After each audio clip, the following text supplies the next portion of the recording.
ഏതോ സംസാരഭാജനാഹ, സംസാരഭാജനന്മാരെങ്ങനെയുള്ളവരാണ് പറയാം. ഏതോ സംസാരഭാജനാഹ, സംസാരഭാജനന്മാര് എങ്ങനെയുള്ളവരാണ്? അവിദ്യായാമന്തരേ വർത്തമാനാഹ സ്വയം ധീരാ പണ്ഡിതം മന്യമാനാഹ ദന്ത്രമ്യമാണാ പരിയന്തി മൂഢാഃ അന്ധേനൈവ നിയമാനാ യഥാന്ധാഃ. അവിദ്യായാമന്തരേ വർത്തമാനാഃ സ്വയം ധീരാ പണ്ഡിതം മന്യമാനാഃ ദന്ത്രമ്യമാണാ പരിയന്തി മൂഢാഃ അന്ധേനൈവ നിയമാനാ യഥാന്ധാഃ.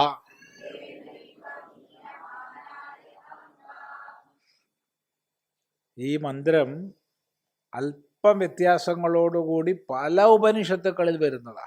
എത്ര സ്ഥലത്തായി മന്ത്രമുള്ളത്? അവിദ്യായാമന്തരേ വർത്തമാനാഹ സ്വയം ധീരാ പണ്ഡിതം മന്യമാനാഹ ജംഘന്യമാന പരിയന്തി മൂഢാഃ അന്ധേനൈവ നിയമാനാ യഥാന്ധാഃ ദന്ത്രമ്യമാണാഃ. ഇങ്ങനെ ചെറിയ വ്യത്യാസങ്ങളോടുകൂടി പല ഉപനിഷത്തുക്കളിൽ വരുന്ന മന്ത്രമാണ്. അവിദ്യായാം അന്തരേ വർത്തമാനാഹ, അവിദ്യയുടെ അജ്ഞാനത്തിൻ്റെ ഉള്ളിൽ കുടുങ്ങിക്കിടക്കുന്നവർ. അവിദ്യായാം എന്ന് പറഞ്ഞാൽ തന്നെ അവിദ്യയുടെ ഉള്ളിലാ. പിന്നെ ഒരു അന്തരേ എന്നാണ്. അവിദ്യയുടെ ഉള്ളിൽ കുടുങ്ങിക്കിടക്കുന്നവർ.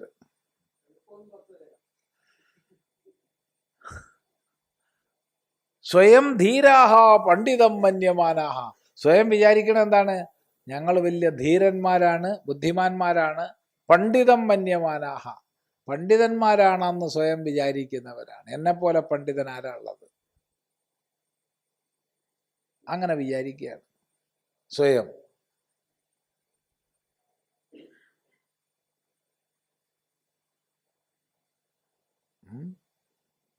അങ്ങനെയുള്ളവരുടെ ഗതി എന്താ? ദന്ത്രമ്യമാണാഹ, കുടിലഗതിയോട് കൂടിയവരാണ്. അത്യന്തം കുടിലഗതിയോട് കൂടിയവർ. എന്താ അവരുടെ ഫലം? പരിയന്തി, വീണ്ടും വീണ്ടും വന്നു പോകുന്നു. അവർ കറങ്ങിക്കൊണ്ടേയിരിക്കുന്നു. കറക്ക് കമ്പനിയാണ്. പരിയന്തി ഏതുപോലെയാ കറങ്ങണത്? അന്ധേന നിയമാനാഹ അന്ധാഹ യഥാഹ, ഒരു കണ്ണ് കാണാത്ത ആളാൽ നയിക്കപ്പെടുന്ന കണ്ണ് കാണാത്തവരെ പോലെ. അയാൾക്കേ കണ്ണ് കാണില്ല, അയാളാണ് കണ്ണ് കാണാത്ത പലരെ നയിക്കണത്. എങ്ങനെ ഉണ്ടാവും? അതാണ് ചിന്തിക്കുക. ഇങ്ങനെ അജ്ഞാനത്തിൻ്റെ അവിദ്യയുടെ ഉള്ളിൽ കുടുങ്ങിക്കിടക്കുന്നവര് സ്വയം വിചാരിക്കുന്നത് ഞങ്ങൾ പണ്ഡിതന്മാരാണ്, ധീരന്മാരാണെന്നാണ്. ഞാൻ ആള് കേമനാണ്. എന്താണ്? ഒരുപാട് പുസ്തകം എഴുതിയിട്ടുണ്ട്, ഒരുപാട് ശിഷ്യന്മാരുണ്ട്. നിങ്ങൾക്കറിയില്ലേ പണ്ഡിതരത്നം സ്വാമി ചിദാനന്ദപുരി?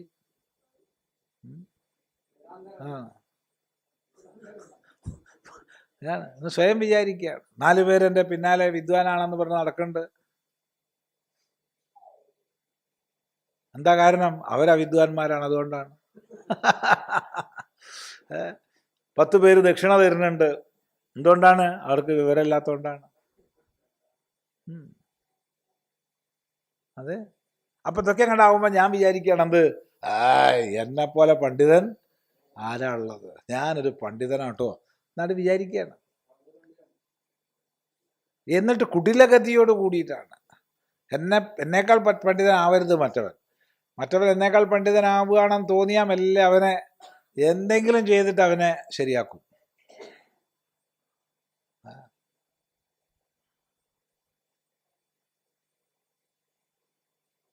ഇങ്ങനെ സ്ഥാനമാനങ്ങളെ കൊണ്ട്, പദവികളെ കൊണ്ട്, ആശ്രമങ്ങളെ കൊണ്ട്, ശിഷ്യസമ്പത്തിനെ കൊണ്ട്, എഴുതിയ പുസ്തകത്തിൻ്റെ എണ്ണം കൊണ്ട്, ചെയ്ത ഉപദേശങ്ങളുടെ എണ്ണം കൊണ്ട്. ഞാൻ എത്ര ക്ലാസ് എടുത്തിട്ട് നിങ്ങൾക്കറിയോ? ഖണ്ഡോപനിഷത്തിനെ എത്ര പ്രാവശ്യം എടുത്തു എന്നാണ് നിങ്ങൾ വിചാരിക്കുന്നത്? ഞാൻ അത്ര മോശക്കാരനാ? ഞാൻ മോശക്കാരനല്ല.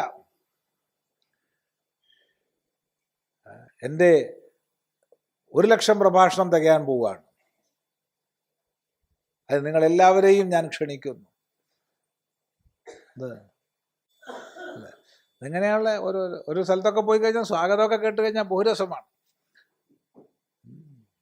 അനേക സംവത്സരക്കാലം ഹിമാലയ ധാനുക്കളിൽ, ധാനു എന്നുള്ള ശബ്ദം തന്നെ അവനറിയില്ല അർത്ഥം, തപസ് ചെയ്ത് ദീർഘകാലം വേദാന്തം പഠിച്ച് സ്വാമി നമ്മളെ അനുഗ്രഹിക്കാൻ വേണ്ടി വന്നിരിക്കുകയാണ്. ഞാൻ നല്ല രഹസ്യമായി ചോദിക്കാറുണ്ട്, നിനക്കിതൊക്കെ അറിയോ? ഒരുപാട് കാലം വേദാന്തം പഠിച്ചു എന്ന് പറഞ്ഞാൽ എന്താ അതിൻ്റെ അർത്ഥം? ഇത്ര വിവരം കിട്ടും വേറെ ആരാ ഉള്ളത്? അല്ലേ, ആലോചിച്ച് നോക്കൂ. കുറെ കാലം വേദാന്തം പഠിച്ചു എന്ന് പറഞ്ഞാൽ അതിൻ്റെ അർത്ഥം ഗുണോ ദോഷോ? ദോഷാണ്. എങ്ങനെയാ ഗുണാവുക? അത് കോഴിക്കോട് ഒരു വലിയ പ്രഗത്ഭനായ ഒരു ഡോക്ടർ ഉണ്ടായിരുന്നു. അദ്ദേഹം ഇപ്പം എല്ലാം മരിച്ചുപോയി. വലിയ പ്രഗത്ഭനായിരുന്നു അദ്ദേഹം. അദ്ദേഹത്തിൻ്റെ മകനെ കൊണ്ട് പറയാറുണ്ട്, മകനും ഡോക്ടറാണ്, ഓ എന്താ കഥ, എൻ്റെ മകന് പഠിക്കാൻ എന്തൊരു താല്പര്യം നിങ്ങൾക്കറിയോ? മറ്റുള്ളവരൊക്കെ 5 കൊല്ലം കൊണ്ട് MBBS പാസ്സായി പോകുമ്പോൾ എൻ്റെ മകൻ 10 കൊല്ലം കൊണ്ടാണ് പാസ്സായത്. അത്ര അവന് പഠിക്കാനുള്ള താല്പര്യമാണ്. അവനാണ്ട് പോകാൻ തോന്നുന്നില്ല ക്ലാസ്സിൽ നിന്ന്. അത്ര പഠിപ്പാണ്, അത്ര നല്ല പഠിപ്പാണ്. എന്ത് 10 കൊല്ലം കൊണ്ട് MBBS പാസ്സായി. ഇതുപോലെയാണ് ഈ പറയുന്നതിൻ്റെ അർത്ഥം. വല്ലതും സ്വാഗതക്കാർക്ക് അറിയോ?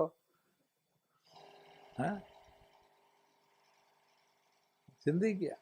ഇതൊക്കെ കേൾക്കുമ്പോൾ നമുക്കൊരു സന്തോഷം, പിന്നെ അവിടെ പോകണം തോന്നും, അവരുടെ സ്വാഗതം കേൾക്കണം തോന്നും. നിങ്ങളൊന്ന് ആലോചിച്ച് നോക്കൂ, ഞാനിപ്പോൾ എത്ര സ്ഥലത്ത് പ്രസംഗിച്ചിട്ടുണ്ടാവും, ഇല്ലേ? ഉണ്ടാവില്ല? ഉണ്ടാവില്ല. ആയിരക്കണക്കിന്. അപ്പോൾ അത്രയും സ്വാഗതം കേട്ടിട്ടുണ്ടാവും. അതിലേറ്റവും നല്ല സ്വാഗതം ഞാൻ നിങ്ങൾക്ക് പറഞ്ഞുതരാം. ഞാൻ ഇന്ന് വരെ കേട്ടതിൽ വെച്ച് ഏറ്റവും നല്ല സ്വാഗതം കോഴിക്കോട് ജില്ലയിൽ നിന്ന് തന്നെയാണ്. കൊയിലാണ്ടിക്ക് അടുത്തൊരു സ്ഥലത്തു നിന്നാണ്. അതൊരു 10-30 കൊല്ലം കഴിഞ്ഞു. 30 അല്ല, 30-ലധികമായി. ക്ഷേത്രത്തിൻ്റെ പേരൊന്നും ഓർമ്മയില്ല, ഇനി ഓർമ്മ ഉണ്ടെങ്കിലും പറയില്ല.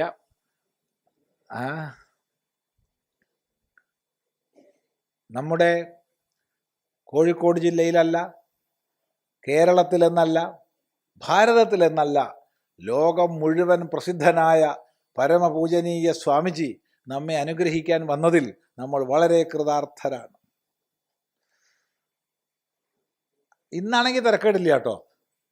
ഇന്നിപ്പോൾ ലോകം മുഴുവൻ അത്യാവശ്യമൊക്കെ അധ്യാത്മശാസ്ത്രം അറിയുന്നവർക്കൊക്കെ ചിദാനന്ദപുരി സ്വാമി എന്ന് പറഞ്ഞാൽ അറിയാം. ഒന്ന്, പല രാജ്യങ്ങളിൽ പോയത് കൊണ്ടും, 2, ഇൻ്റർനെറ്റ്, യൂട്യൂബ് ഒക്കെ ഉള്ളത് കൊണ്ടും. അന്ന് അറിയില്ല, വെറുതെ കള്ളത്തരാണ്. ഞാൻ ഇയാളെ അപ്പം തന്നെ തോണ്ടിയിട്ട് ചോദിച്ചു, അല്ല പേര് മറന്നു പോയതല്ലേ എന്ന്. അപ്പം ചോദിച്ചു, പിന്നത്തേക്ക് വെച്ചില്ല. നിങ്ങൾക്ക് എൻ്റെ പേര് മറന്നു പോയതല്ലേ? അതെ. അപാര കഴിവുള്ള ആളാണ്. ഇത്ര നല്ലൊരു സ്വാഗതം ഒന്ന് ആലോചിച്ചു. നമ്മളെ കാണിച്ചാൽ പതറിപ്പോവില്ലേ? നമ്മളൊരാളെ സ്വാഗതം ചെയ്യാൻ പോയിട്ട് സ്റ്റേജിൽ വന്ന് പേര് മറന്നു പോയാൽ സത്യം പറഞ്ഞാൽ ഞാനൊക്കെ വെച്ചാൽ പതറിപ്പോവും. നമുക്കാകെ ഒരു വാക്ക് കിട്ടാണ്ടായി പോകും. ഇയാൾ എത്ര സമർത്ഥമായി കൈകാര്യം ചെയ്തു അത്.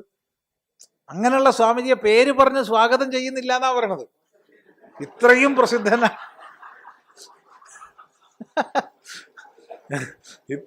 പ്രസിദ്ധനായ ലോകപ്രസിദ്ധനായ സ്വാമിജിയെ ഞാൻ പേര് പറഞ്ഞ് സ്വാഗതം ചെയ്യുന്നില്ല.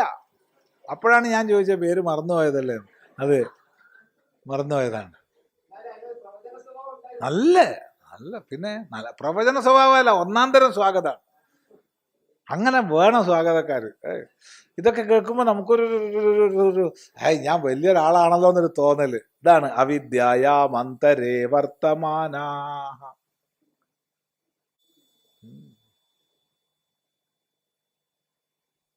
ഇതൊക്കെയാണ് വിദ്യയുടെ ലക്ഷണം എന്നാണ് വിചാരിച്ചു വെച്ചിട്ടുള്ളത്. പ്രസംഗം വിദ്യയുടെ ലക്ഷണമാണ്. പുസ്തകെഴുത്ത് വിദ്യയുടെ ലക്ഷണ. ലളിതമായ ഭാഷയിൽ ഗഹനമായ വിഷയം പഠിപ്പിക്കുന്നത് വിദ്യയുടെ ലക്ഷണ അല്ല. ഇതൊക്കെ അവിദ്യയുടെ ലക്ഷണ. വിദ്യയുടെ ലക്ഷണം ഇതൊന്നുമല്ല. അത് പുറത്ത് കാണാൻ പറ്റില്ല. അതിനേക്കാൾ രസമുണ്ട്. ആശ്രമം നടത്തുന്നുണ്ട്. ആശ്രമം നടത്തുന്ന സന്യാസിയുടെ ലക്ഷണ. ആശ്രമം നടത്തുന്ന ഗൃഹസ്ഥനാണ്. ഗൃഹസ്ഥ ധർമ്മമാണ് ചെയ്യുന്നത്, സന്യാസി ധർമ്മമല്ല. ചിന്തിക്കുക. അപ്പോ അവിദ്യയാം അന്തരേ വർത്തമാനാഹ സ്വയം ധീര പണ്ഡിതം മന്യമാനാഹ ദന്ത്രമ്യമാണാഹ. കുടിലഗതിയോടുകൂടിയവരാണ്. എന്തൊക്കെ കുടിലതയാണെന്നറിയോ? ഇവിടെ വരുന്നവർ അവിടെ പോകരുത്, അവിടെ പോണവർ ഇവിടെ വരരുത്. നീ എൻ്റെ ശിഷ്യനാ, ആ സ്വാമീനെ നമസ്കരിക്കരുത്, ആ സ്വാമിക്ക് ദക്ഷിണ കൊടുക്കരുത്. ദക്ഷിണ എനിക്ക് നമസ്കാരം വെച്ചാൽ കൊടുത്തോളൂ. നീ ആ സ്വാമി നമസ്കരിക്കണ എനിക്ക് വിരോധമല്ല, പക്ഷെ അയാൾക്ക് ദക്ഷിണ കൊടുത്തേക്കരുത്. ദക്ഷിണ എനിക്ക്. ദന്ത്രമ്യമാണ്. എന്തൊക്കെ കുട്ടിലഗതിയാണ്.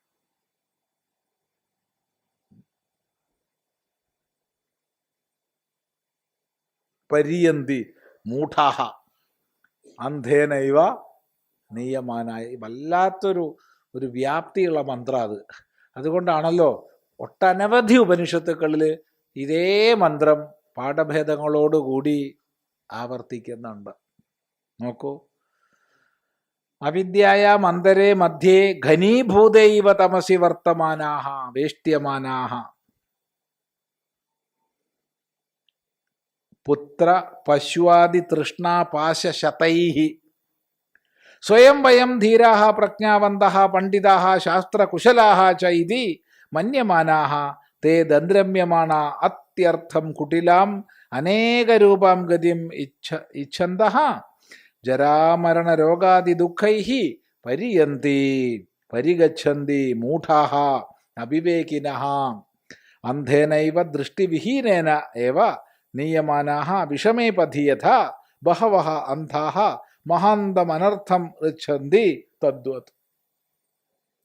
അവിദ്യായാം അന്തരേ മധ്യേ ഘനീഭൂതേ ഇവ തമസി വർത്തമാനാഃ വേഷ്ട്യമാനാഃ പുത്രപശ്വാദി തൃഷ്ണാപാശശതൈഃ സ്വയം വയം ധീരാഃ പ്രജ്ഞാവന്തഃ പണ്ഡിതാഃ ശാസ്ത്രകുശലാഃ ച ഇതി മന്യമാനാഃ തേ ദന്ത്രമ്യമാണാഃ അത്യർത്ഥം കുടിലാം അനേകരൂപാം ഗതിം ഇച്ഛന്തഃ ജരാമരണരോഗാദി ദുഃഖൈഃ പരിയന്തി പരിഗച്ഛന്തി മൂഢാഃ അവിവേകിനഃ അന്ധേന ഏവ ദൃഷ്ടിവിഹീനേന ഏവ നീയമാനാഃ വിഷമേ പഥി യഥാ ബഹവഃ അന്ധാഃ മഹാന്തം അനർത്ഥം ഋച്ഛന്തി തദ്വത്. അവിദ്യായാം അന്തരേ മധ്യേ അജ്ഞാനത്തിൻ്റെ നടുക്ക് ഘനീഭൂതൈവ തമസി കട്ട പിടിച്ച ഇരുട്ടിലെന്ന പോലെ. വല്ലാത്തൊരു പ്രയോഗം അത്. കട്ട പിടിച്ച ഇരുട്ട്. അങ്ങനെയാ അത് ഘനീഭൂതമായ ഇരുട്ട്. സാഹിത്യ ഭാഷയാ അതൊക്കെ അല്ലേ? ഘനീഭൂതമായ അന്ധകാരം, കൂരാക്കൂരി ഇരുട്ട് എന്നൊക്കെ പറയാം. അത് തന്നെ.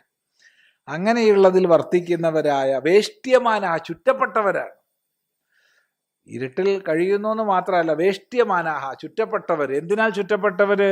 പുത്ര പശുവാദി തൃഷ്ണാപാശശതൈഹി മക്കള്, പശു തുടങ്ങിയ ആഗ്രഹ കയറുകളുടെ നൂറുകണക്കിന് കയറുകളാൽ. ഒന്നും രണ്ടും കയറല്ല. മക്കൾ എന്നുള്ളിടത്ത് ശിഷ്യന്മാരാവാട്ടോ. എനിക്ക് ഇത്ര ശിഷ്യന്മാരുണ്ട്, അറിയില്ലേ നിങ്ങൾക്ക്? എനിക്ക് കുറേ ശിഷ്യന്മാരുണ്ട്. പിന്നെ പശു, ആശുപത്രി, സ്കൂള്, വൃദ്ധസേവാ കേന്ദ്രമുണ്ട് ഇവിടെ, പിന്നെ കോളേജുണ്ട്, മറ്റതുണ്ട്, മറിച്ചതുണ്ട്, ഇങ്ങനെയൊക്കെ ഓരോന്ന് പറയും.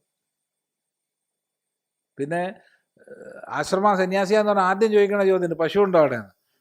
ഗോശാല ഉണ്ടോ? ആ ഗോശാല ഉണ്ട്. ഇത്ര പശുക്കളുണ്ട്. 10-20 പശുക്കളുണ്ട് കേട്ടോ.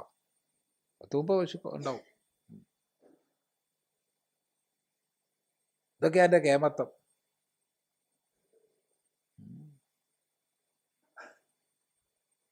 ഇങ്ങനെയുള്ള പുത്രപശുവാദി തൃഷ്ണ പാശ ശതൈഹി വേഷ്ട്യമാനാഹ, ചുറ്റപ്പെട്ടവർ അതിൽ കുടുങ്ങിക്കിടക്കുകയാണ്. സ്വയം കുടുങ്ങിക്കിടന്നിട്ട് മറ്റുള്ളവരുടെ, കുറച്ച് ശാസ്ത്രം പഠിച്ചിട്ടുമുണ്ട്. ശാസ്ത്രം വേദാന്തം പഠിച്ചത് കൊണ്ട് മറ്റുള്ളവരുടെ മുമ്പിൽ പ്രസംഗിക്കാൻ കഴിയും വിദ്വാനായിട്ട്. എന്തഭിനയിക്കാൻ പറ്റും? ഇതൊന്നും എന്നെ ബാധിക്കണില്ല എന്ന് അഭിനയിക്കാൻ പറ്റും. സുഖമായിട്ട് അഭിനയിക്കാൻ പറ്റും ശാസ്ത്രം പഠിച്ചുകൊണ്ട്. എന്നിട്ട് സ്വയം ധീരാഹ, ഞങ്ങൾ വലിയ ധീരന്മാരാണ്, പ്രജ്ഞാവന്തഹ, ബുദ്ധിമാന്മാരാണ്, പണ്ഡിതാഹ, പണ്ഡിതന്മാരാണ്, ശാസ്ത്രകുശലാഹ, ശാസ്ത്രകുശലന്മാരാണ് ഞങ്ങൾ. ശാസ്ത്രത്തിന്റെ മർമ്മം ഞങ്ങൾക്കറിയാം പോരെ എന്നൊക്കെ സ്വയം അഭിമാനിച്ച് ദന്ത്രമ്യമാണാഹ കുട്ടിലഗതയ, കുട്ടിലഗതിയോടുകൂടിയവരായിട്ട്. ഈ ശാസ്ത്രം കുറച്ച് പഠിക്കുന്നതിന് മുമ്പ് ഒന്നുമില്ലെങ്കിൽ കുറച്ച് തെളിച്ചെങ്കിലും ഉണ്ടായിരുന്നു. ഉള്ളതുള്ള പോലെ കാണിക്കുന്ന ഒരു സ്വഭാവം ഉണ്ടായിരുന്നു. ഇപ്പം അതുമില്ല, അതും പോയി. ഇതിലെ വിദ്വാനായിട്ട് അഭിനയിക്കുകയാണ്. അതിനിപ്പോൾ എന്തൊക്കെ വേണം? ദേഷ്യം തോന്നിയാൽ കാണിക്കാൻ പാടില്ല, സങ്കടം തോന്നിയാൽ കാണിക്കാൻ പാടില്ല. എടാ, സങ്കടം തോന്നിയാൽ കാണിച്ചാൽ എന്താ കുഴപ്പം? ദേഷ്യം തോന്നിയാൽ കാണിച്ചാൽ എന്താ കുഴപ്പമുള്ളത്? ആരാന്ന് നിശ്ചയിച്ചേ? നീ നിശ്ചയിച്ചോ? അല്ലേ? ആലോചിച്ച് നോക്കൂ. എന്നിട്ട് ഇതൊക്കെ അടക്കി വെച്ച് സംഘർഷം അനുഭവിച്ച് എന്തിനാണിതൊക്കെ? മറ്റൊന്നുമില്ലെങ്കിൽ സുഖമായിട്ടിരുന്ന് കരയാൻ തോന്നിയാൽ. ഇപ്പൊ കരയാനും പാടില്ല, സ്വാമിയായി പോയില്ലേ. അയ്യോ, ദേഷ്യം പിടിച്ചാൽ 2-4 വഴക്ക് പറഞ്ഞ ഒരു സുഖ, അതും പാടില്ല. എന്താണ്? അത് കോപിക്കാൻ പാടില്ല, കോപിഷ്ഠനാണ്. എടാ, കോപം തോന്നിയാൽ കോപിക്കണം, അതിനെന്താ കുഴപ്പം? കാമം തോന്നി, ഒന്നും തോന്നിയിട്ടില്ല കേട്ടോ, അങ്ങനത്തെ സംഭവം എനിക്കില്ല, എന്നിട്ട് സംഘർഷം അനുഭവിക്കുക. കാമം തോന്നി എന്ന് പറഞ്ഞാൽ എന്താ കുഴപ്പം? മനുഷ്യനല്ലേ? എപ്പോഴും തുറന്നാൽ സ്വച്ഛമാണ്. തുറന്നിട്ട് എനിക്ക് നിന്നോട് കുറച്ച് കാമം തോന്നിയിട്ടുവോ, സാരല്ല, പോയി കഴിഞ്ഞു, ഇത്രയേ ഉള്ളൂ. ക്രോധം തോന്നി, സാരല്ല, 4 തെറി പറഞ്ഞില്ലേ, കഴിഞ്ഞു. എന്ത് സ്വച്ഛമാണ്, ഒരു ഭാരമില്ല. മറ്റത് ഭാരമാണ്. ഇങ്ങനെയൊക്കെ പാടുള്ളൂ, ഇങ്ങനെയൊന്നും പാടില്ല. ആരാ നിശ്ചയിച്ചത്? വലിയ പ്രശ്നമാണ്. സ്വാമി ഇങ്ങനെ പറയുന്നു ഞാൻ വിചാരിച്ചില്ല. എന്ത്? ആരുടെ അടുത്താ കുഴപ്പം? പറഞ്ഞ എൻ്റെ അടുത്താണോ? പറയുന്ന വിചാരിക്കാത്തത് എൻ്റെ അടുത്താണോ കുഴപ്പം? ഒന്ന് ആലോചിച്ച് നോക്കൂ. വലിയ പ്രശ്നമാണിത്, വലിയ പ്രശ്നമാണ്.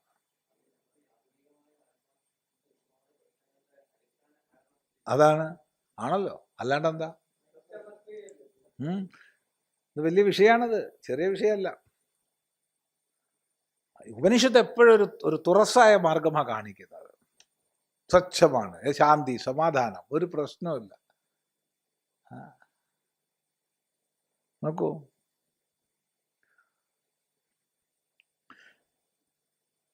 ദന്ത്രമ്യമാണാഹ അത്യർത്ഥം കുട്ടിലാം. അതാണ് ഈ കുടിലഗതി പറഞ്ഞപ്പോഴാണ് അതൊക്കെ പറഞ്ഞത്. വലിയ പ്രശ്നമാണ്. ഒരു സ്ഥലത്ത് നമ്മൾ വേറൊരാളും സുഖമായിട്ട് ഭക്ഷണം കഴിക്കുക, സുഖമായിട്ട് ബിസ്ക്കറ്റ്, ചായ, ഈ പപ്പായ, ഇത്രയും സാധനങ്ങളുണ്ട്. എന്നെ സംബന്ധിച്ച് അത് വലിയൊരു സദ്യയായിരുന്നു. കാരണം വിശന്ന് കഷ്ടപ്പെട്ട സമയമാണ്. അപ്പോഴാണിത് കിട്ടിയത്. അപ്പോഴാണ് അദ്ദേഹത്തിൻ്റെ അസിസ്റ്റൻ്റ് വന്നിട്ട് പറയണത്, സേട്ടു വന്നിട്ടുണ്ട്. അപ്പോഴാണ് പറയണത് ധ്യാനിക്കുക എന്ന് പറഞ്ഞേക്കുന്നു. എന്ത് ധ്യാനിക്കുക എന്ന് പറഞ്ഞാൽ തെറ്റൊന്നുമില്ല. എന്താണ് കാരണം? ആ ഭക്ഷണം കഴിക്കണേൽ ധ്യാനം അദ്ദേഹത്തിന് ഉണ്ടാവുമായിരിക്കാം, ഇല്ല എന്ന് പറയാൻ പാടില്ല, ഇല്ല എന്നൊരിക്കലും പറയരുത്. പക്ഷേ ധ്യാനിക്കുക എന്ന് പറഞ്ഞേക്കുന്നു. എന്തിനെൻ്റെ ആവശ്യം?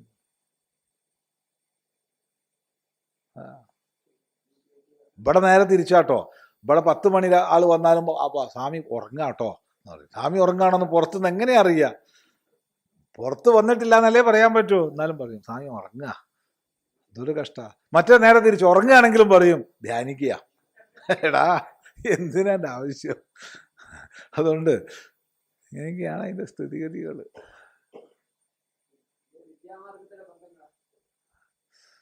വലിയ കഷ്ടം തന്നെ. ദന്ത്രമ്യമാണാഹ.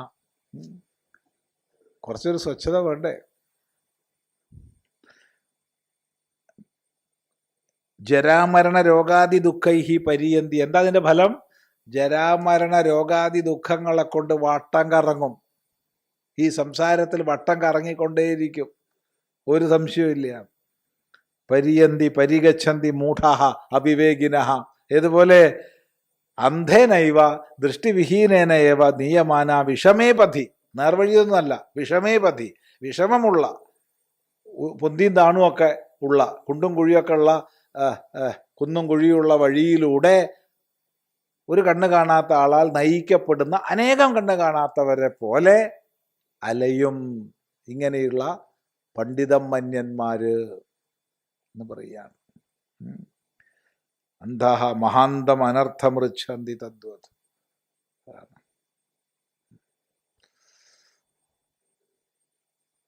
ചില ടൈറ്റിലൊന്നും വിളിച്ചിട്ടില്ല വെച്ചാൽ ചിലർക്ക് പിണങ്ങിപ്പോകുന്ന ആൾക്കാരുണ്ട് പ്രഭാഷണത്തിനൊക്കെ വന്നാൽ. തമാശയാന്ന് വിചാരിക്കരുത്.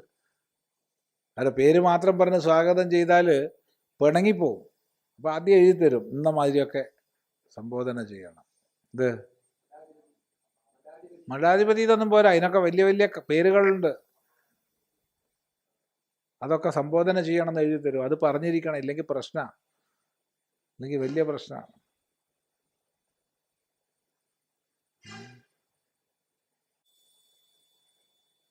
ഒരു സ്ഥലത്ത് ഒരാൾ ഈ ധർമ്മ പ്രവചന തിലകം എന്ന് സ്വാഗതം ചെയ്തു. അപ്പം എന്താ സംഭവം വെച്ചാൽ അയാൾക്ക് അത് കഴിഞ്ഞിട്ടൊരു ബിരുദം കിട്ടിയിട്ടുണ്ട്. അത് പറയാത്തതിൻ്റെ പേരിൽ അയാൾ വല്ലാതെ ദേഷ്യം പിടിച്ചു. ഞാൻ സാക്ഷിയാ. ഞാൻ ധർമ്മപ്രവചന തിലകമല്ല, അത് പണ്ടായിരുന്നു. ഇപ്പൊ ധർമ്മ ഭക്തി ജ്ഞാന പ്രവചന തിലകാണ്. ധർമ്മ ഭക്തി ജ്ഞാന പ്രവചന തിലകം. നീ എന്താ അത് ഉപേക്ഷിച്ചത്? ചൂടായി. ഞാൻ സാക്ഷിയാ, അടുത്തിരിക്കുന്നുണ്ട്. ഇതാണ് സ്ഥിതി. പണ്ട് ഒരാള് ഈ കാലണ കൊടുക്കും കുറച്ച് പേർക്ക്. എന്തിനാച്ചാ അങ്ങാടിയിൽ നിന്ന് തന്നെ കമ്മളേന്ന് വിളിക്കാൻ വേണ്ടിയിട്ടാ. ഇത് തെക്കൻ കേരളത്തിൽ നിന്ന് വന്നവർക്ക് മനസ്സിലാവില്ല. അതായത് ഈ വടക്കൻ ഭാഗത്ത് നായർ അതിനുപരി എന്ന് പറയുന്നവരെ കീഴ്ജാതിക്കാർ എന്ന് പറയുന്നവര് വിളിച്ചിരുന്ന പേരാണ് കമ്മള്. അപ്പൊ യവനെ ആരും കമ്മൾ എന്ന് വിളിക്കൂല, അവൻ മഹാ വെള്ളക്കാരനാ, ആരും ബഹുമാനിച്ച് ഒന്നും വിളിക്കൂല. അപ്പൊ ഇയാൾ ആദ്യം പൈസ കൊടുത്ത് ഏൽപ്പിക്കും. ഇത് അവർക്കും ലാഭമാണ്, അവർക്ക് ആ പൈസ കിട്ടും. കാലണ കൊടുക്കും. ഇതിനകത്ത് അങ്ങാടിയിൽ നിന്ന് 4 ആൾ കൂടുമ്പോൾ കമ്മളയെന്ന് വിളിക്കുക. അയാൾ കേൾക്കുമ്പോൾ ഒരു സുഖം. എങ്ങനെയുണ്ട്? ഇതിന് തുല്യം തന്നെയാണ് ഇതൊക്കെ. എന്നെ വെറും സ്വാമി ചിദാനന്ദപുരി എന്ന് വിളിച്ചാൽ എനിക്കൊരു സന്തോഷം പോരാ. അപ്പോൾ മറ്റതൊക്കെ വിളിക്കണം. ചിന്തിക്കുക. ഇതാണ് ഈ അവിദ്യായ മന്ദരേ വർത്തമാനാഹ. വളരെ പ്രസക്തമാണ്. ലോകമുള്ള കാലത്തോളം പ്രസക്തമായ മന്ത്രമാണിത്. ഓർമ്മിച്ചാൽ നല്ലത്. അതയേവ മൂഢത്വാത് ന സാംപരായ പ്രതിഭാതി ബാലം പ്രമാദ്യന്തം വിത്തമോഹേന മൂഢം. അയം ലോകോ നാസ്തി പര ഇതി മാനി പുനഃ പുനർവശമാപദ്യത്തെ മേ ന സാംപരായഃ പ്രതിഭാതി ബാലം പ്രമാദ്യന്തം വിത്തമോഹേന മൂഢം അയം ലോകോ നാസ്തി പര ഇതി മാനി പുനഃ പുനർവശമാപദ്യത്തെ മേ.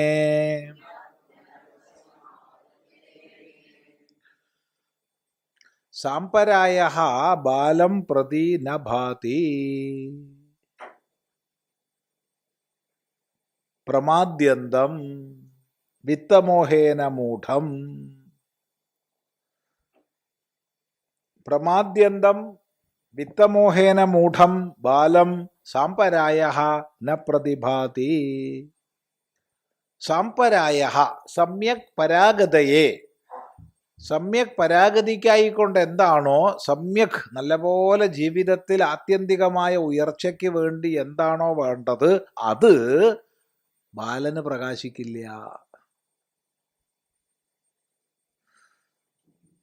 ജീവിതത്തിൽ നല്ലപോലെ പൂർണ്ണമായ ഉയർച്ചയ്ക്ക് വേണ്ടി എന്താണോ അത് ബാലന് പ്രകാശിക്കില്ല. ബാലൻ എന്ന് പറഞ്ഞാൽ അവിവേകി.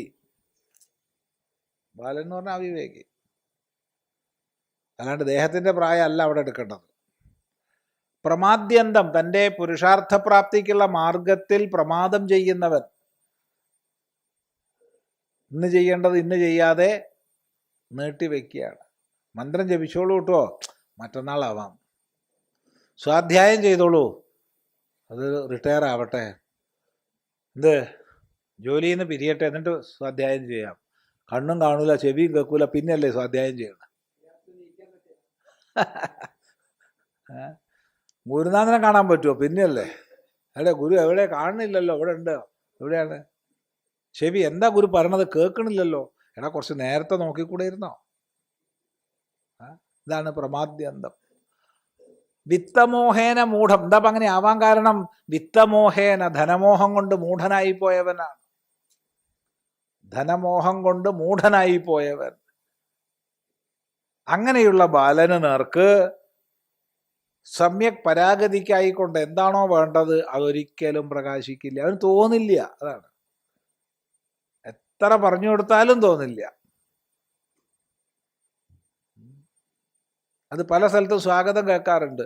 നിങ്ങളെല്ലാവരും സ്വാമിജി പറഞ്ഞത് വളരെ ശ്രദ്ധിച്ചു കേൾക്കണം കേട്ടോ, ഇത് ഇവനത് ബാധകമല്ല എന്നാണ്. ഇതും പറഞ്ഞ് അയാൾ പോയി. അവനിതൊന്നും ബാധകമല്ല. ആ ന പ്രതിഭാതി. അവന്റെ മുമ്പിലുണ്ടെങ്കിലും മനസ്സിലാവില്ല. അതഹ അത് അയം ലോകഃ നാസ്തി, ഈ ലോകേ ഇല്ല. ന പരഹ, പിന്നെ പരലോകമുണ്ടോ? അതും ഇല്ല. അഥവാ അയം ലോകഃ ഏവ അസ്തി, ഈ ലോകം മാത്രമേ ഉള്ളൂ, പരലോകം ഇല്ല. ഇതിനപ്പുറത്തൊന്നുമില്ല, ഈ കാണുന്നതൊക്കെ തന്നെയേ ഉള്ളൂ, ഇതിനപ്പുറത്തൊന്നുമില്ല എന്ന് മാനി വിചാരിക്കുന്നവൻ പുനഃ പുനഃ വീണ്ടും വീണ്ടും മേ വശം ആപദ്യത, എൻ്റെ പിടിയിൽ വരും. എൻ്റെ പിടിയിൽ വരും ആരാ പറയണത്? യമനാ പറയണത്. അവൻ വീണ്ടും വീണ്ടും അവനെ ഞാൻ നോക്കി നോക്കി പിടിക്കും. വീണ്ടും വീണ്ടും പിടിച്ചുകൊണ്ടിരിക്കും. ജനിച്ചു മരിച്ച് ജനിച്ചു മരിച്ച് ജനിച്ചു മരിച്ച് അവൻ കറങ്ങിക്കൊണ്ടേയിരിക്കും. അതാണ് അവനുള്ള ഫലം. വിത്തമോഹേന മൂഢം, ധനമോഹം കൊണ്ട് മൂഢനായവൻ, പ്രമാദ്യന്തം പ്രമാദം ചെയ്യുന്നവൻ, ബാലം അവിവേകിനം ന പ്രതിഭാതി. അതുകൊണ്ട് തന്നെ ഒന്നും അവന് തിരിച്ചറിവില്ല, പാവം. അങ്ങനെ പോവും. വീണ്ടും വീണ്ടും യമന്റെ പിടിയിൽപ്പെടും. അത് തന്നെ. ന സാംപരായഃ പ്രതിഭാതി.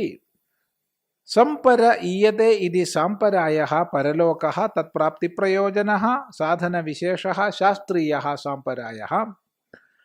സഹ ച ബാലം അവിവേകിനം പ്രതി ന പ്രതിഭാതി ന പ്രകാശതേ ന ഉപതിഷ്ഠതേ ഇത്യേതത് പ്രമാദ്യന്തം പ്രമാദം കുർവന്തം പുത്രപശ്വാദി പ്രയോജനേഷു ആസക്തമനസം തഥാ വിത്തമോഹേന വിത്തനിമിത്തേന അവിവേകേന മൂഢം തസ്മാച്ഛന്നം സന്തം അയമേവ ലോകഃ യോയം ദൃശ്യമാനഃ സ്ത്രീ അന്നപാനാദി വിശിഷ്ടഃ നാസ്തി പരോ അദൃഷ്ടഃ ലോകഃ ഇത്യേവം മനനശീലഃ മാനി പുനഃ പുനർജനിത്വാ വശം മദധീനതാം ആപദ്യതേ മേ മൃത്യോഃ മമ ജനന മരണാദി ലക്ഷണ ദുഃഖ പ്രബന്ധാരൂഢഃ ഏവ ഭവതി ഇത്യർത്ഥഃ പ്രായേണ ഏവം വിധഃ ഏവ ലോകഃ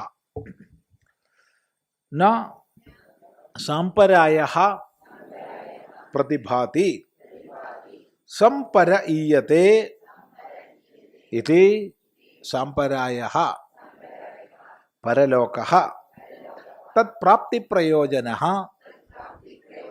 സാധനവിശേഷഃ ശാസ്ത്രീയഃ സാംപരായഃ സഹ ച ബാലം അവിവേകിനം പ്രതി ന പ്രതിഭാതി ന പ്രകാശത്തെ ന ഉപതിഷ്ഠത്തെ ഇത്യേതത് പ്രമാദ്യന്തം പ്രമാദം കുർവന്തം പുത്രപശ്വാദി പ്രയോജനേഷു ആസക്തമനസം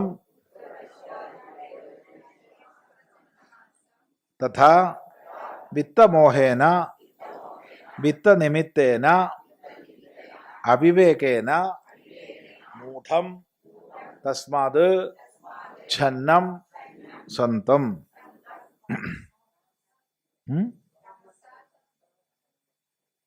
തമസാച്ഛന്നം.